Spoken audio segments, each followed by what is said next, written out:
Our North Country inspiration, some motivation for you to get outside this month. Here's Emily Griffin.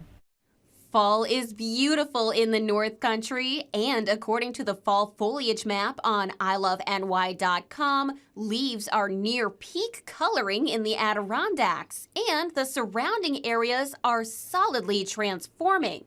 Vibrancy is expected to be spectacular this year as the weather has been conducive for better colors. If the promise of beautiful views isn't enough to get you outside, studies have shown getting outside is beneficial to your mental and physical wellness. The U.S. Forest Service says physically, fresh air will improve your sleep quality. Mentally, getting in the great outdoors will lower your risk of depression, improve your focus, and increase recovery time when you're stressed.